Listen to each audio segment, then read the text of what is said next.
Hello friends, मैं सुभाष चौधरी आप सभी का आपके अपने इस यूट्यूब चैनल पर बहुत बहुत हार्दिक स्वागत करता हूं। फ्रेंड्स, आज मैं आपके लिए लेकर आया हूं CHO model test paper third. इससे पहले मैं आपको 2 मॉडल टेस्ट पेपर प्रोवाइड करवा चुका हूं और 2 गोल्डन की पॉइंट भी मैंने प्रोवाइड किए। आशा करता हूं कि आप सभी को समझ में आ गई होगी। और अगर आपने अभी तक नहीं देखा है तो आप हमारे चैनल पर जाइए। चैनल पर जाने के बाद में आपको प्ले लिस्ट ओपन करना है। ओपन करने के बाद में आपको सीएचओ स्पेशल आपको ओपन करना है। वहाँ से आपको 4-5 वीडियोज़ मिल जाएंगे। तो फ्रेंड्स, आप अपने दोस्तों को भी बताइए। सिर्फ मेरी एक ही रिक्वेस्ट आपसे, वो रिक्वेस्ट ये है कि जो भी मैं पेपर के अंदर क्वेश्चंस पूछता हूँ वो क्वेश्चंस आपको बताने हैं, उनके आंसर्स आपको ज़रूर बताने हैं। आपको नहीं आते हैं, आप बुक ओपन कीजिए और आप वैसे भी बता सकते हो। आप नेट का सहारा ले सकते हो, आप वैसे भी बता सकते हो, बट बताना ज़रूर है। मैं इसलिए पूछता हूँ क्वेश्चंस आपसे ताकि वो क्वेश्चंस आपके कन्फर्म हो जाए। कभी भी आप उनको भूल नहीं पाओगे, आपको परमानेंटली वो याद हो जाएंगे। चलिए देखते हैं। आज मैं 50 क्वेश्चंस आपके लिए लेकर आया हूँ। 50 क्वेश्चंस आपको जल्दी मिल जाएंगे, कल तक या परसों तक आपको मिल जाएंगे। तो आप हमारे चैनल को सब्सक्राइब कर ले और अपने फ्रेंड्स को जरूर बताइए। चलिए देखते हैं 50 क्वेश्चन, फटाफट देख लेते हैं। पहला क्वेश्चन है, children generally double their birth weight by 5 months of age. This is an example of. एक बच्चा है जिसका वेट डबल हो चुका है, कब तक? 5 महीने तक। ये किसका एग्जाम्पल है? आपको बताना है आंसर। फटाफट बता दीजिए कमेंट के माध्यम से। ऑप्शन आपके सामने स्क्रीन पे। A development, B hereditary, C state of health, D physical growth. यहाँ पे करेक्ट आंसर होगा ऑप्शन डी फिजिकल ग्रोथ। जो बेबी का डबल वेट हो रहा है वो किसका एग्जाम्पल है? फिजिकल ग्रोथ का, यानी कि फिजिकल ग्रोथ उसकी प्रॉपर हो रही है। नेक्स्ट क्वेश्चन है, endotracheal tubes are best sterilized by. जो ईटी ट्यूब्स होती है उसको किससे स्टरलाइज किया जाता है? ऑप्शन आपके सामने। A ethylene oxide, B glutaraldehyde, C mercuric chloride, D ethyl alcohol. यहाँ पे इसका करेक्ट आंसर होगा option A ethylene oxide. ET tubes को स्टरलाइज किया जाता है इथाइलिन ऑक्साइड से। फ्रेंड्स, जो ऑप्शन बी है ग्लूटाल्डिहाइड, इसका दूसरा नाम और उसका काम, नाम और काम दोनों आपको बताने कमेंट के माध्यम से। नेक्स्ट क्वेश्चन है, travellers diarrhoea is caused by. जो ट्रैवलर्स डायरिया है उसका पॉजिटिव एजेंट यहाँ पे आपको पूछा गया है या आपको पूछा जा सकता है। ट्रैवलर्स डायरिया जो होता है वो किसकी वजह से होता है? ओके, यहाँ पे ऑप्शन आपके सामने है। A enteropathogenic E coli, B enteroinvasive E coli, C enterohaemorrhagic E coli, D enterotoxigenic E coli. यहाँ पे इसका करेक्ट आंसर होगा option D enterotoxigenic E coli. Next question है, least mobile portion of the spinal column is. जो spinal column है उसका least mobile portion आपको बताना है, यानी कि सबसे कम मूवमेंट करने वाले पार्ट का नाम आपको बताना है। ऑप्शन आपके सामने है। ए सर्वाइकल, बी लंबर, सी थोरेसिक, डी सैक्रल। यहाँ पे इसका करेक्ट आंसर होगा ऑप्शन डी सैक्रल। सैक्रल वाला पोर्शन लीस्ट मोबाइल होता है, बाकी सभी आपको पता है जो सर्वाइकल, लंबर और थोरेसिक है वो मोबाइल पोर्शन है। नेक्स्ट क्वेश्चन है, मोबाइल का मतलब वो नहीं है जो आप यूज करते हो, मोबाइल का मतलब यहाँ पर है मूवमेंट। ओके, नेक्स्ट क्वेश्चन है, national malaria eradication programme was launched in the year. जो नेशनल मलेरिया इराडिकेशन प्रोग्राम था वो कब लॉन्च किया गया था? ऑप्शन आपके सामने, फटाफट आप अपना आंसर बता दीजिए। ए 1953, बी 1958, सी 1970, डी 2002। यहाँ पे जो करेक्ट आंसर होगा वो होगा ऑप्शन बी 1958। 1958 को national malaria eradication programme launch किया गया था। फ्रेंड्स, साथ ही में बता दूं जो नेशनल मलेरिया कंट्रोल प्रोग्राम है वो कब लॉन्च किया गया था?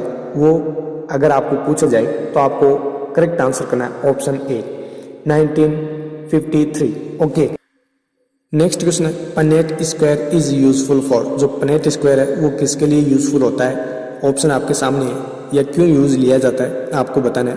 ए to determine the probability of an offspring having a particular genotype, B to determine the incidence of disease condition, C to determine the surveillance of the disease condition, D to determine the outcome of a disease condition. यहाँ पे इसका correct answer होगा option number A to determine the probability of an offspring having a particular genotype. जो offspring होता है उसके अंदर particular genotype की प्रोबेबिलिटी को डिटरमाइन करने के लिए पनेट स्क्वायर यूजफुल होता है। याद रखना, कॉम्पिटिटिव एग्जाम में पूछा जा सकता है। इंसिडेंस, सर्विलेंस और आउटकम ऑफ डिजीज कंडीशन आपको आंसर नहीं करना है, इसका आंसर सिर्फ ऑप्शन ए ही होगा। ओके, नेक्स्ट क्वेश्चन है human milk is rich in all except, जो ह्यूमन मिल्क होता है उसके अंदर सभी रिच अमाउंट में पाए जाते हैं एक को छोड़कर। एक्सेप्ट से क्वेश्चन पूछा गया है, कहीं आप गलत आंसर करके आ जाओ, क्योंकि एक्सेप्ट से जो क्वेश्चन पूछा जाता है आप उसको एक बार सही से जरूर पढ़ लेना, ये क्वेश्चन ही गलत होते हैं आपके। यहाँ पे ऑप्शन देखिए,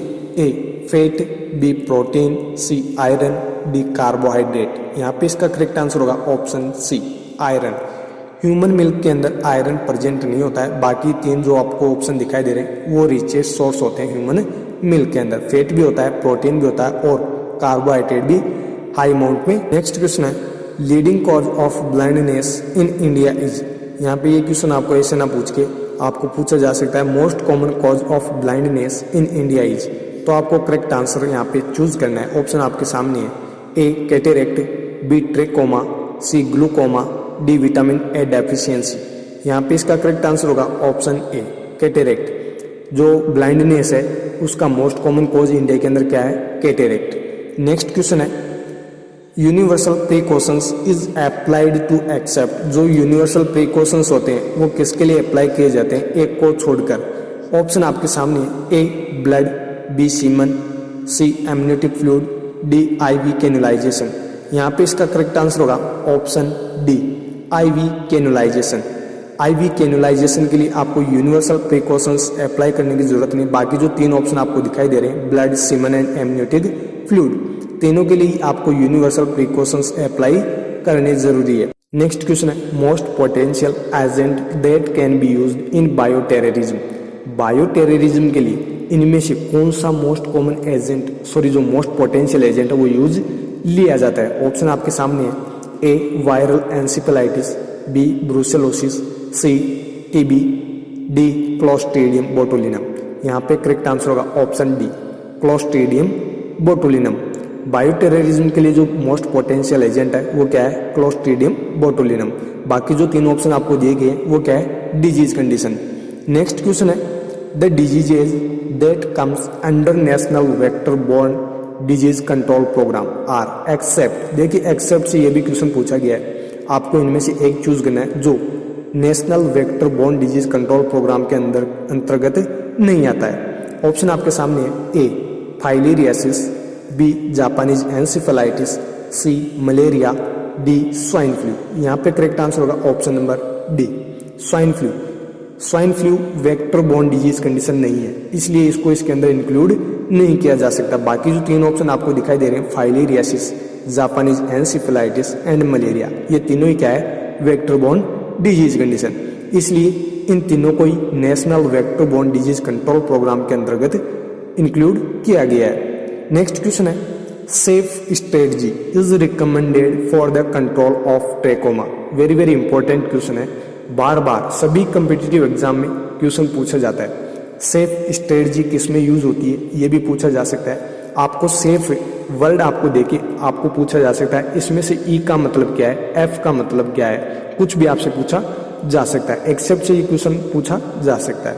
तो फ्रेंड्स यहाँ पे क्वेश्चन देखिए क्या है, SAFE strategy is recommended for the control of trachoma. देखिए जो सेफ स्ट्रेटजी है वो ट्रेकोमा को कंट्रोल करने के लिए यूज ली जाती है। आगे पढ़िए, SAFE contain all component all the following components except. जो सेफ कंटेन, जो आपको मैंने बताया कि सेफ का आपको फुल फॉर्म पूछा जा सकता है, वही यहाँ पे आपको पूछा गया, यानी कि इसके अंदर जो सेफ होता है SAFE, इसमें सभी कंपोनेंट सही है एक को छोड़कर। एक्सेप्ट से ये क्वेश्चन पूछा गया है। ऑप्शन देखिए, फर्स्ट है surgery, B annual eye checkup, C facial cleanliness, D environmental hygiene. यहाँ पे जो करेक्ट आंसर होगा वो होगा option B annual eye checkup, ये इसमें गलत है। बाकी तीन ऑप्शन सही है, सेफ के ही फुल फॉर्म है। यहाँ पे जो एक का मतलब होता है वो क्या होता है, एंटीबायोटिक। ये भी आप ध्यान रखिए, क्वेश्चन पूछा जा सकता है। SAFE इसका फुल फॉर्म आपको पूछा जा सकता है, तो आपको ध्यान रखना है सर्जरी, एंटीबायोटिक्स, फेशियल क्लीनलीनेस और एनवायरमेंटल इंप्रूवमेंट या हाइजीन। नेक्स्ट क्वेश्चन है dehydration child will have except. Dehydration बच्चे के अंदर जो भी डिहाइड्रेट जो बच्चा होता है उसके अंदर सभी क्लिनिकल मैनिफेस्टेशंस आपको देखने को मिलेंगे या साइन सिम्टम आपको देखने को मिलेंगे, एक को छोड़कर, एक्सेप्ट ये क्वेश्चन पूछा गया है। ऑप्शन आपके सामने है A, skin pinch goes back slowly. आप जब भी स्किन को पिंच करोगे तो वो क्या होगी, स्लोली वापस अपने रिपोजिशन में आएगी। नेक्स्ट डिप्रेस्ड फॉन्टेनल, जो फॉन्टेनल है वो क्या होगा, डिप्रेस होगा। और सी है संकन आइज, आइज वो संकन आपको दिखाई देगी। डी बल्जिंग फॉन्टेनल, जो फॉन्टेनल है वो बढ़ा हुआ मिलेगा। यहाँ पे आपको करेक्ट आंसर करना है ऑप्शन डी बल्जिंग फॉन्टेनल। ये किस में देखने को मिलता है, बल्जिंग फॉन्टेनल, हाइड्रोसिफिलिस के अंदर। यहाँ पे जो तीन ऑप्शन दिए गए ए बी सी, तीनों ही किसके क्लिनिकल फीचर है, डिहाइड्रेशन के। ध्यान रखना फ्रेंड्स, इनमें से आपको कम्पिटिटिव एग्जाम में बार बार कम्पिटिटिव एग्जाम में पूछा जाता है डिहाइड्रेशन का, आपको साइन इनमें से बताना है। आपको इनमें से एक ऑप्शन दिया जाता है तो आप इनका जरूर ध्यान रखिए। डिहाइड्रेशन के 3 सिम्टम है, बाकी एक नहीं है। नेक्स्ट क्वेश्चन है टेनिस एल्बो रेफर्स टू, जो टेनिस एल्बो है वो किसको रेफर करती है। ऑप्शन आपके सामने है A medial epicondylitis, B lateral epicondylitis, C tendonitis, D synovitis. यहाँ पे करेक्ट आंसर होगा option B lateral epicondylitis. Tennis elbow किसको रेफर करती है, लेटरल एपिकोंडिलाइटिस को। नेक्स्ट क्वेश्चन है which is most appropriate drug to rapidly reverse bronchoconstriction. Very very important question. इनमें से आपको एक ड्रग चूज करनी है जो rapidly reverse bronchoconstriction cause करती है। आपके सामने ऑप्शन है ए cromolyn inhalation, B propranolol oral, C albuterol inhalation, D methylprednisolone IV. यहाँ पे आपको करेक्ट आंसर करके चलना है ऑप्शन सी एल्ब्यूटेरोल इनहेलेशन। ये क्या करती है, रिवर्स ब्रोंको कॉन्स्ट्रिक्शन, वो भी रैपिडली। नेक्स्ट क्वेश्चन है select most suitable category for tramadol. देखिए जो ट्रामाडोल है वो किस कैटेगरी की है, आपको इनमें से एक चूज करनी है और वो भी चूज कौन सी करनी है, जिस कैटेगरी से ये बिलोंग करती है। ऑप्शन आपके सामने है A opioid analgesic, B antiarrhythmic drug, C non narcotic analgesic, D antiepileptic. यहाँ पे करेक्ट आंसर होगा option A opioid analgesic. Next question है World AIDS Day is celebrated every year on. ये मैंने second जो model test paper था उसके अंदर आपसे पूछा था मैंने क्वेश्चन का आंसर, एक दो बच्चों ने दिए थे, बिल्कुल सही दिए थे। यहाँ पे जो क्वेश्चन है जो वर्ल्ड एड्स डे है वो प्रत्येक साल कब मनाया जाता है, कब सेलिब्रेट किया जाता है। ऑप्शन आपके सामने है ए दिसंबर 1, बी दिसंबर 11, सी जून 5, डी दिसंबर 25। यहाँ पे जो करेक्ट आंसर होगा वो होगा ऑप्शन ए दिसंबर 1। 1 दिसंबर को वर्ल्ड एड्स डे सेलिब्रेट किया जाता है। नेक्स्ट क्वेश्चन है which of the following day is celebrated as world environment day. देखिए जो दिवस होते हैं उनसे भी क्वेश्चन पूछे जाते हैं। वर्ल्ड एनवायरमेंट डे हुआ, वर्ल्ड डायबिटीज डे हुआ, वर्ल्ड जो चिल्ड्रन डे हुआ, मतलब कोई भी आपको पूछा जा सकता है। हेल्थ डे हुआ, वुमेंस डे हुआ, कुछ भी आपको क्वेश्चन पूछा जा सकता है, तो ये भी आप याद जरूर करें। यहाँ पे आपसे पूछा गया है जो वर्ल्ड एनवायरमेंट डे है वो कब सेलिब्रेट किया जाता है। ऑप्शन आपके सामने है ए सितंबर 5, बी दिसंबर 1, सी मई 1, डी जून 5। यहाँ पे करेक्ट आंसर होगा ऑप्शन डी जून 5। 5 जून को वर्ल्ड एनवायरमेंटल डे सेलिब्रेट किया जाता है। नेक्स्ट क्वेश्चन है what is the best method of dispose hospital waste. जो हॉस्पिटल वेस्ट होता है उसको डिस्पोज करने के लिए कौन सा इनमें से एक बेस्ट मेथड है जो यूज लिया जाता है। ऑप्शन आपके सामने है ए कंपोजिटिंग, बी इंसिनरेशन, सी केमिकल ट्रीटमेंट, डी डंपिंग। यहाँ पे करेक्ट आंसर होगा ऑप्शन बी इंसिनरेशन। जो हॉस्पिटल वेस्ट होता है उसको इंसिनरेट किया जाता है। इंसिनरेशन इसका बेस्ट मेथड है उनको डिस्पोज करने का। नेक्स्ट क्वेश्चन है which one of the following is not an oral contraceptive पिल। इनमें से कौन सी एक ओरल कॉन्ट्रासेप्टिव पिल नहीं है। बाकी 3 ऑप्शन आपको जो 4 ऑप्शन दिए गए हैं उनमें से 3 तो क्या है ओरल कॉन्ट्रासेप्टिव पिल, बाकी एक नहीं है, वो आपको चूज करनी है। Option A estrogen followed by progesterone, sequential pill, B cortisol only pill, C estrogen and progesterone combined pill, D estrogen only mini pill। यहाँ पे करेक्ट आंसर होगा ऑप्शन बी कॉर्टिसोल ओनली पिल। ये कभी भी मार्केट में available नहीं मिलेगी आपको। कॉर्टिसोल ओनली पिल जो ओरल कॉन्ट्रासेप्टिव है वो नहीं आती है। बाकी जो तीन ऑप्शन आपको दिखाई दे रहे हैं वो ओरल कॉन्ट्रासेप्टिव पिल्स बाजार के अंदर भी अवेलेबल है और ये मिलती भी है। बाकी जो कॉर्टिसोल ओनली पिल है ये इसमें गलत आंसर दिया हुआ है। ये ऐसी कहीं पर भी बनी भी नहीं है और बनती भी नहीं है। कॉर्टिसोल आपको बताना है कॉर्टिसोल हार्मोन कहाँ से सीक्रेट होता है। मैंने कहा है आपको आंसर जरूर बताना है कॉर्टिसोल हार्मोन कहाँ से सीक्रेट होता है। नेक्स्ट क्वेश्चन है फाइलेरिया इज कॉज्ड बाय। जो फाइलेरिया है वो किससे फैलता है। ऑप्शन आपके सामने है, A protozoa, B virus, C fungus, D bacteria. यहाँ पे करेक्ट आंसर होगा ऑप्शन ए प्रोटोजोआ। फाइलेरिया क्या है protozoan disease condition. Next question है which of the following neoplasm has been associated with the use of oral contraceptives. जो भी females oral contraceptives use करती है उनको कौन सी नियोप्लाज्म होने का, नियोप्लाज्म का मतलब है यहाँ पे कैंसर, कौन सा कैंसर डेवलप होने का चांस ज़्यादा होता है। ऑप्शन आपके सामने फर्स्ट है breast cancer, B hepatic adenoma, C endometrial cancer, D ovarian cancer. यहाँ पे आपको करेक्ट आंसर करना है ऑप्शन ए ब्रेस्ट कैंसर। जो भी females oral contraceptive pills use करती है यानी कि ओरल कॉन्ट्रासेप्टिव यूज करती है उनको ब्रेस्ट कैंसर होने के चांसेस बहुत ज़्यादा होते हैं। नेक्स्ट क्वेश्चन है temporary hardness of water is removed by. जो टेम्पररी हार्डनेस ऑफ वाटर यानी कि पानी की या वाटर की टेम्पररी हार्डनेस आपको रिमूव करनी है, कौन सा मेथड आप यूज करोगे। बहुत ही अच्छा क्वेश्चन है, पूछा जा सकता है। Option A addition of chlorine, chlorine आप उसके अंदर ऐड करोगे, B SODIS method, SODIS method, SODIS method ये आप यूज करोगे, सी फिल्ट्रेशन उसको फिल्टर करोगे, डी बॉइलिंग आप उसको बॉइल करोगे। काफ़ी बच्चे होते हैं जो फिल्ट्रेशन करके आ जाते हैं क्योंकि उनको पता है कि फिल्ट्रेशन क्या होता है, वाटर साफ होता है, बट क्वेश्चन का क्या पूछा गया है ये वो पढ़ते नहीं है। यहाँ पे इसका करेक्ट आंसर होगा ऑप्शन डी बॉइलिंग। टेम्पररी अगर वाटर की हार्डनेस आपको हटानी है तो आपको बॉइलिंग उसको करना पड़ेगा यानी कि बॉइल उसको करना पड़ेगा। नेक्स्ट क्वेश्चन है Robert Koch discovered the etiologic agent of. जो रॉबर्ट कोच है क्या थे, साइंटिस्ट, आप सभी को पता है, मेरे को बताने की जरूरत नहीं है। चलिए रॉबर्ट कोच है उन्होंने किसका इटियोलॉजिक एजेंट डिस्कवर किया था यानी कौन सी वो डिजीज कंडीशन है जिसका इटियोलॉजिक जो एजेंट है वो रॉबर्ट कोच ने डिस्कवर किया था। ऑप्शन आपके सामने है, ए टाइफॉइड, बी स्मॉल पॉक्स, सी ट्यूबरकुलोसिस, डी पोलियो। यहाँ पे जो करेक्ट आंसर होगा वो होगा ऑप्शन सी ट्यूबरकुलोसिस। ट्यूबरकुलोसिस का जो पॉजिटिव एजेंट है वो आपको बताना है।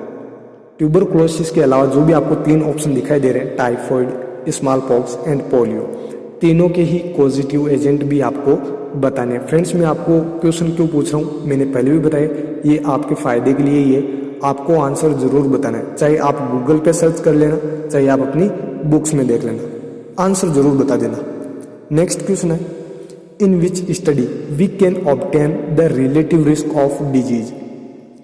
वो कौन सी स्टडी है जिसके अंदर हम जो भी डिजीज होती है उसके रिस्क से रिलेटेड जो भी डाटाज होते हैं उनको कलेक्ट करते हैं, ऑब्टेन करते हैं। ऑप्शन आपके सामने है, A case study, very very important question है फ्रेंड्स ये, B cohort study, C case control study, D experimental study. यहाँ पे जो करेक्ट आंसर होगा वो होगा option B cohort. Cohort study के अंदर जो भी डिजीज से रिलेटेड जो भी रिस्क होते हैं उनके जो डाटाज होते हैं उनको ऑब्टेन किया जाए। नेक्स्ट क्वेश्चन है which category describes that keeping the frequency of illness with in acceptable limits. इनमें से कौन सी वो कैटेगरी है जो डिस्क्राइब करती है कि किसी भी इलनेस की फ्रीक्वेंसी को एक एक्सेप्टेबल लिमिट तक उसको रख सकते हैं, उससे आगे उसको हावी नहीं होने देंगे। तो कौन सी इनमें से चार आपको ऑप्शन दिए गए हैं, कौन सी कैटेगरी है जो ऐसा डिस्क्राइब करती है। ऑप्शन ए है कंट्रोल, बी प्रिवेंशन, सी इराडिकेशन, डी सर्विलेंस। यहाँ पे आपको कंफ्यूज हो रहा होगा कि इसमें ऑप्शन बी भी करेक्ट है, ऑप्शन सी भी करेक्ट है, ऑप्शन ए भी करेक्ट है। आपको यहाँ पे करेक्ट आंसर करना है ऑप्शन ए कंट्रोल। प्रिवेंशन का मतलब होता है किसी भी डिजीज को प्रिवेंट करना, यानी कि जो डिजीज कंडीशन हो रही है, जैसे टिटेनस, तो आपको टिटेनस से आपको प्रिवेंट करना है, तो टिटेनस से आप कैसे प्रिवेंट कर सकते हो, टीटे का आप इंजेक्शन लगा के, तो वो क्या हो गया, प्रिवेंशन, यानी कि उसको होने से पहले आप प्रिवेंट कर रहे हो।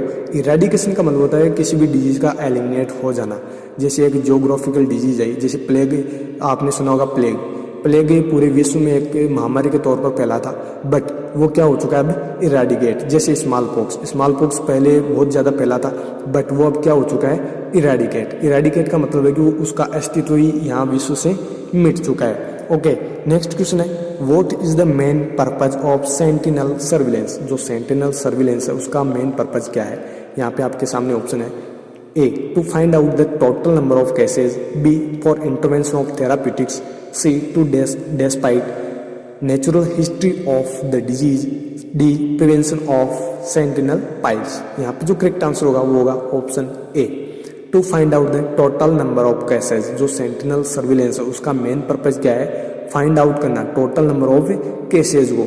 नेक्स्ट क्वेश्चन है, what is the purpose of adding of citrate in oral rehydration solution. जो ORS होता है उसके अंदर सिट्रेट हम ऐड करते हैं, हम नहीं करते बट उसके अंदर ऐड होता है सिट्रेट, उसका क्या पर्पज है, उस सिट्रेट का, उसको क्यों मिलाया जाता है। ऑप्शन आपके सामने, ए इम्प्रूव सोडियम क्लोराइड एब्जॉर्प्शन, जो सोडियम क्लोराइड है उसके एब्जॉर्प्शन को इम्प्रूव करता है, बी करेक्ट एसिडोसिस को ठीक करता है पेशेंट में, सी इंक्रीज इट्स सेल्फ लाइफ, इसकी सेल्फ लाइफ को बढ़ाता है, डी इंक्रीज ग्लूकोज एब्जॉर्प्शन, जो ग्लूकोज उसके अंदर होता है ORS के अंदर उसका एब्जॉर्प्शन इंक्रीज कर देता है। यहाँ पे आपको करेक्ट आंसर करना है option C, increase its shelf life, जो ORS है उसकी सेल्फ लाइफ को बढ़ा देता है, इसीलिए सिट्रेट को इसके अंदर ऐड किया जाता है। नेक्स्ट क्वेश्चन है, which of the following statement is incorrect regarding cholera vaccine. जो कोलेरा वैक्सीन है उसके रिगार्डिंग इनमें से कौन सा एक इनकरेक्ट स्टेटमेंट है, चूज आपको करना है। Option A, it is given at interval of 6 month, जो कोलेरा वैक्सीन है उसको 6 महीने के इंटरवल से दिया जाता है। बी लॉन्ग लास्टिंग इम्यूनिटी, जो कोलेरा वैक्सीन है वो क्या करती है, लॉन्ग लास्टिंग इम्यूनिटी बना लेती है। सी नॉट यूजफुल इन एपिडेमिक्स, ये जो एपिडेमिक्स के लिए है कोलेरा वैक्सीन यूजफुल नहीं है। डी नॉट गिवन ओरली, जो कोलेरा वैक्सीन है उसको ओरली आप नहीं दे सकते। यहाँ पे अपना आंसर फटाफट बता दीजिए कमेंट के माध्यम से। यहाँ पे जो करेक्ट आंसर होगा वो होगा option B, long lasting immunity. जो कोलेरा वैक्सीन में बच्चों को दी जाती है या फिर पेशेंट को दी जाती है वो क्या करती है, लॉन्ग लास्टिंग इम्यूनिटी कभी भी नहीं बनाती है। ये क्या है, इनकरेक्ट स्टेटमेंट, बाकी जो तीनों है वो सही है। नेक्स्ट क्वेश्चन है, what is the absolute contraindication of A pertussis vaccine. देखिए जो परट्यूसिस वैक्सीन है उसका एब्सोल्यूट जो कॉन्ट्राइंडिकेशन है वो आपको इनमें से बताना है, क्या होता है। ऑप्शन आपके सामने है, ए डायरिया, बी फीवर, सी माल न्यूट्रिशन, डी कन्वल्जन्स। देखिए जो परट्यूसिस वैक्सीन है वो कौन सी कंडीशन में कॉन्ट्राइंडिकेटेड होती है, यहाँ पे आपको करेक्ट आंसर करना है ऑप्शन डी, कन्वल्जन्स। अगर किसी पेशेंट को कन्वल्जन्स आ रहे हैं और आप चाहते हैं कि परट्यूसिस वैक्सीन लगा दे, आपको नहीं लगाना है, वो क्या है, कॉन्ट्रा इंडिकेटेड। अगर किसी भी पर्सन को डायरिया हो रहा है, फीवर हो रहा है या फिर माल न्यूट्रिशन का वो पेशेंट है तो आप परट्यूसिस वैक्सीन यूज़ कर सकते हो, बट कन्वर्जेंस के अंदर आपको परट्यूसिस वैक्सीन यूज़ नहीं करनी है। ओके, नेक्स्ट क्वेश्चन है, which of the following is most powerful chemical disinfectant. इनमें से कौन सा एक मोस्ट पावरफुल केमिकल डिसइंफेक्टेंट है। ऑप्शन आपके सामने है, ए फिनॉल, बी लाइसोल, सी डेटॉल, डी पोटेशियम परमैंगनेट। यहाँ पे जो करेक्ट आंसर होगा वो होगा ऑप्शन ए फिनॉल। फिनॉल क्या है, most powerful chemical disinfectant. Next question है, which of the following disease is not required isolation to break transmission.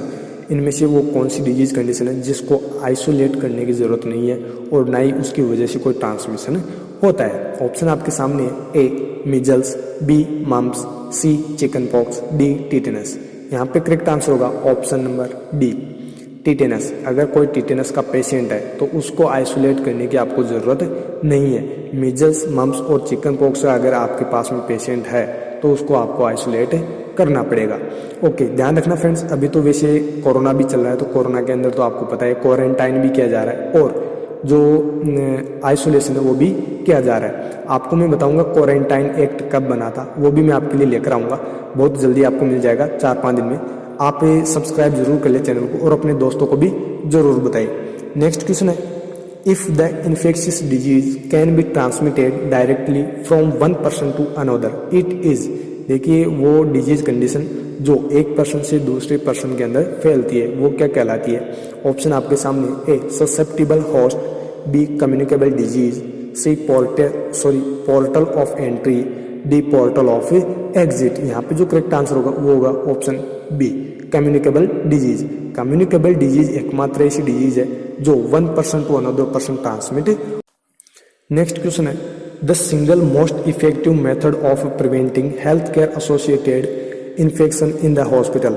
जो भी हेल्थ केयर प्रोवाइडर होते हैं उनके लिए इनमें से एक कौन सा वो मेथड है जिससे जो इन्फेक्शन है उससे प्रिवेंट किया जा सकता है, यानी कि उसको ट्रांसमिट होने से प्रिवेंट किया जा सकता है। ऑप्शन आपके सामने है, ए पीरियोडिक फ्यूमिगेशन, आपको बार बार फ्यूमिगेशन करना है, B prophylactic antibiotic therapy, prophylactic antibiotic therapy आप यूज कर सकते हो, C use of PPE personal protective.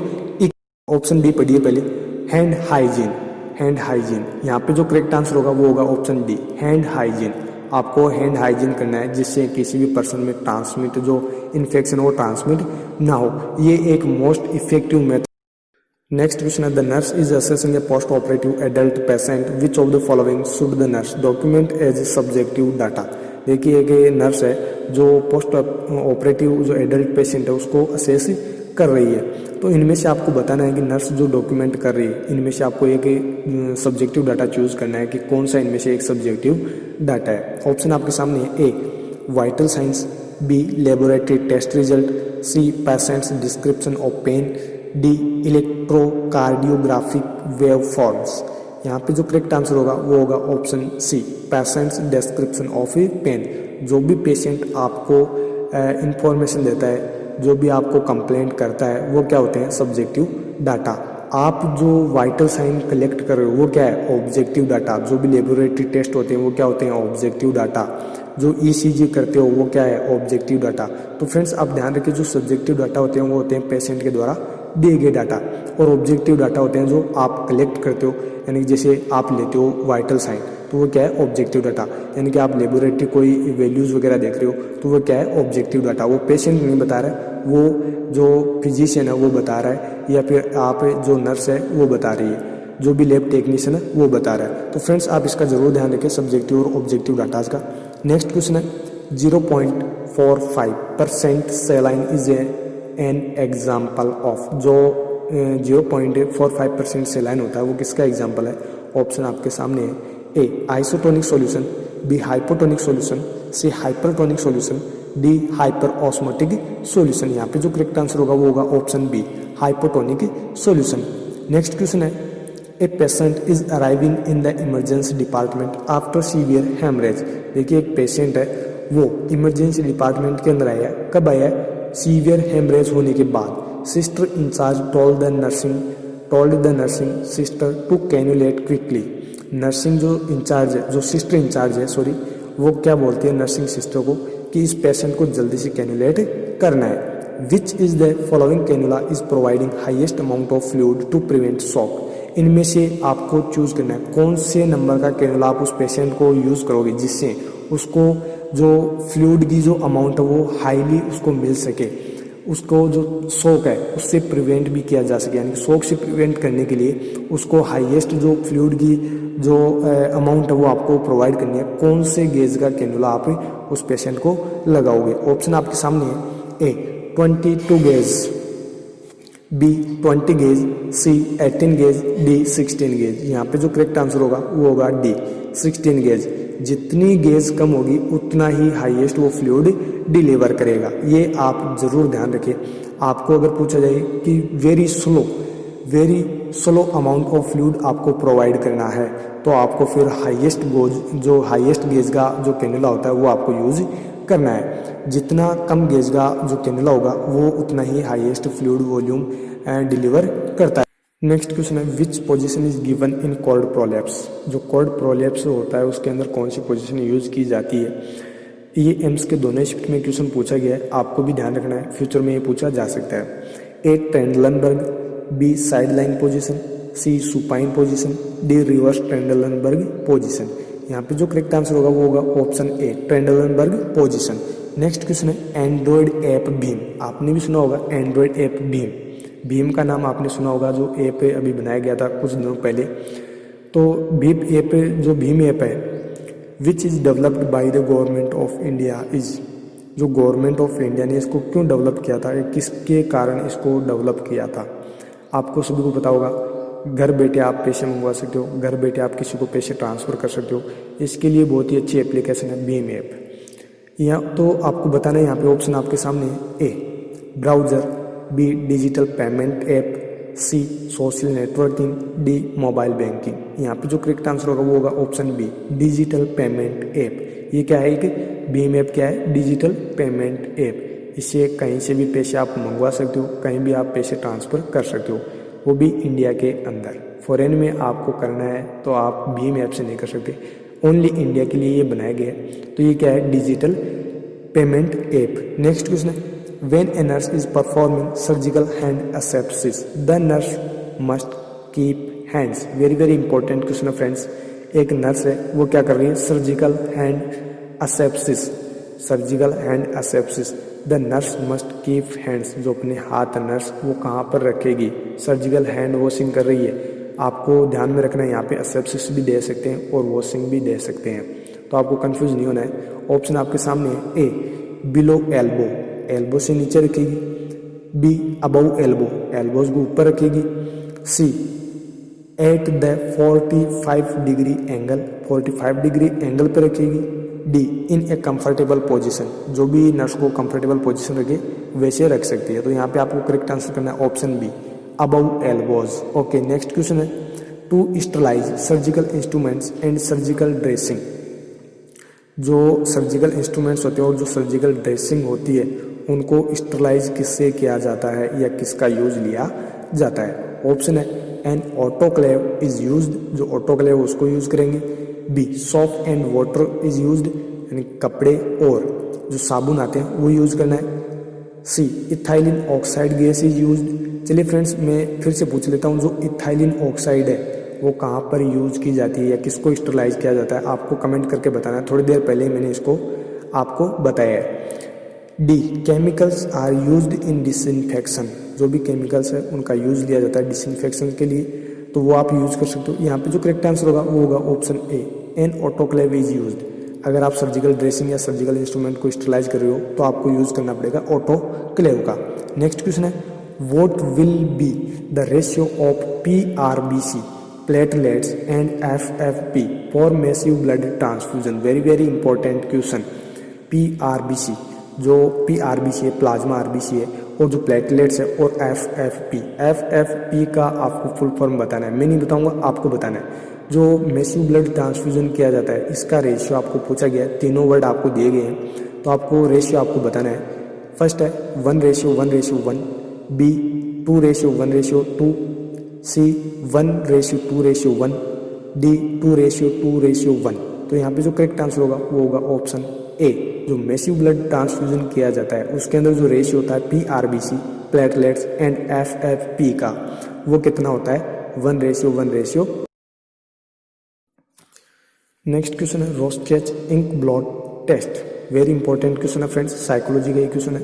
रोस्चेच ink blood test thematic apperception test are based on the phenomenon of. जो रोस्चेच इंक ब्लड टेस्ट है वो क्या है, एक थीमेटिक एपर्सेप्शन टेस्ट है। वो किस फिनोमिना पे काम करता है, यानी किस आधार पे ये बनाया गया है। ऑप्शन आपके सामने ए ऑब्जर्वेशन, बी ट्रांसफरेंस, सी प्रोजेक्शन, डी आइडेंटिफिकेशन। यहाँ पे जो करेक्ट आंसर होगा वो होगा ऑप्शन सी। नेक्स्ट है modern concept of chemotherapy was proposed by. जो मॉडर्न कंसेप्ट दिया गया है कीमोथेरेपी का वो किसके द्वारा दिया गया है। ऑप्शन आपके सामने है जोसेफ लिस्टर, बी मैटचिनकॉफ, सी पॉल एहरिल्च, डी फ्रैंकल। आपको यहाँ पे करेक्ट आंसर करना है ऑप्शन सी पॉल एहरिल्च। किसने दिया है, पॉल एहरिल्च। नेक्स्ट क्वेश्चन है hospital acquired UTI are often related to poor hand washing and. देखिए जो हॉस्पिटल एक्वायर्ड UTI होता है यानी कि यूरिनरी ट्रैक्ट इन्फेक्शन होता है, उसका जो कोज आपको दिया गया है किसकी वजह से होता है, वो पुअर हैंड वॉशिंग, यानी कि आप प्रॉपर हैंड वॉशिंग नहीं करते हो वहाँ पे, एंड और दूसरा आपको बताना है किसकी वजह से ये होता है। Option a poor urinary output, यानी कि जो यूरिनरी आउटपुट है वो कम हो रहा है। बी पुअर पेरिनियल हाइजीन, जो पेरिनियल एरिया की हाइजीन है वहाँ पे पुअर मेंटेन यानी प्रॉपरली मेंटेन नहीं कर पा रहे हो उसकी वजह से। C urinary drainage bags. D improper catheter care. यहाँ पे जो करेक्ट आंसर होगा वो होगा D improper catheter care. Friends यहाँ पे एक क्वेश्चन मैं आपसे पूछ लेता हूँ, अगर किसी पेशेंट को कैथेटर लगा हुआ है उसकी वजह से उसको यूटीआई होता है, यूरिनरी ट्रैक्ट इन्फेक्शन होता है, तो वो क्या कहलाता है, यानी कि इस इन्फेक्शन को क्या कहा जाता है, आपको बताना है। फ्रेंड्स जरूर बताएं आंसर। यहाँ पे आपको करेक्ट आंसर करना है option D improper catheter. Next question है, maintaining a Foley's catheter drainage bag in the dependent position prevents. जो फॉलेज कैथेटर ड्रेनेज के लिए यूज किया जाता है उसको एक डिपेंडेंट पोजीशन के अंदर यूज किया जाता है, वो मेंटेन किया जाता है, वो किससे प्रिवेंट करता है। ऑप्शन आपके सामने, A urinary reflux, B urinary retention, C reflux incontinence, D urinary incontinence. यहाँ पे जो करेक्ट आंसर होगा वो होगा option A urinary reflux. Next question है, the urine appears concentrated and cloudy because of the presence of white blood cells. और देखिए जो यूरिन का कलर आपको दिया गया है उसकी कंसंट्रेटेड आपको बताई गई है, कंसंट्रेटेड है यूरिन एंड क्लाउडी है, क्लाउडी कलर उसका आपको दिखाई दे रहा है। क्यों दिखाई दे रहा है, उसमें क्या है WBC और उसके अंदर क्या मिला है उसकी वजह से आपको दिखाई दे रहा है। ऑप्शन आपके सामने, A red blood cells, B bacteria, C urea, D bilirubin. यहाँ पे जो करेक्ट आंसर होगा वो होगा ऑप्शन बी बैक्टीरिया। यूरिन के अंदर बैक्टीरिया भी है और WBC भी है, उसकी वजह से यूरिन की कंसंट्रेटेड है और क्या है क्लाउडी आपको दिखाई दे रहा है या उसकी अपीयरेंस दिखाई दे रही है। नेक्स्ट क्वेश्चन है, which of the following is the most prevalent risk factor in the development of catheter associated urinary tract infection. बहुत इंपॉर्टेंट क्वेश्चन है। इनमें से यूटीआई का कौन सा एक प्रिवेलेंट रिस्क फैक्टर है, यानी कि जो कैथेटर की वजह से जो यूटीआई होते हैं उनके लिए इनमें से कौन सा एक प्रिवेलेंट रिस्क फैक्टर है। मोस्ट कॉमन आपसे पूछा गया है। ऑप्शन आपके सामने है, A female gender, B increasing age, C prolonged catheterisation, D catheter care violation. यहाँ पे आपको करेक्ट आंसर डी नहीं करना है, मैंने पहले बताया तो वो अलग है, यहाँ पे कुछ अलग दे रखा है क्वेश्चन, तो आपको समझना है पहले क्वेश्चन क्या बोल रहा है। यहाँ पे जो करेक्ट आंसर होगा वो होगा option C prolonged catheterisation. Next question है, maintaining normal glucose level in the post operative period reduces which complication. यानी कि पोस्ट ऑपरेटिव पीरियड के बाद जो नॉर्मल ग्लूकोज लेवल है उसको मेंटेन किया जाता है, किसके कॉम्प्लिकेशन से बचाने के लिए ये किया जाता है। ऑप्शन आपके सामने, A ileus, next bleeding, C wound infection, D deep vein thrombosis. यहाँ पे जो करेक्ट आंसर होगा वो होगा ऑप्शन सी वुंड इन्फेक्शन, ताकि वुंड इन्फेक्शन ना हो सके उसको प्रिवेंट करने के लिए, उसको कॉम्प्लिकेशन के प्रिवेंट करने के लिए या मेंटेन करने के लिए नॉर्मल ग्लूकोज लेवल रखा जाता है। नेक्स्ट क्वेश्चन है और लास्ट क्वेश्चन है, the priority when providing oral hygiene to an unconscious client is to prevent. जो अनकॉन्शियस क्लाइंट है उसको ओरल हाइजीन आप प्रोवाइड कर रहे हो किससे प्रिवेंट करने के लिए। ऑप्शन आपके सामने, A aspiration, B mouth odour, C dental caries, D mouth ulceration. यहाँ पे जो करेक्ट आंसर होगा वो होगा ऑप्शन ए एस्पायरेशन। देखिए जो अनकॉन्शियस क्लाइंट है उसके अंदर जो सलाइवा का सिक्रेशन हो रहा है वो एस्पायरेट पेशेंट कर सकता है। पेशेंट को पता नहीं है, पेशेंट तो क्या है अनकॉन्शियस है, तो वो एस्पायरेट हो सकता है, तो उससे प्रिवेंट करने के लिए पेशेंट को ओरल हाइजीन प्रोवाइड करते हैं। तो ये फ्रेंड्स मैंने 50 क्वेश्चन आज आपके सामने डिस्कस किए हैं। वेरी वेरी इंपॉर्टेंट क्वेश्चन है, आप अपने दोस्तों को भी बताएं और आप भी पढ़ें। मेरी उम्मीद ये है कि आपको जल्दी से जल्दी जो भी बहुत इंपॉर्टेंट क्वेश्चन है वो आपको प्रोवाइड कर। फिर मिलेंगे एक नई वीडियो के साथ, तब तक के लिए आप मेरे साथ बने रहिए। Thank you so very much.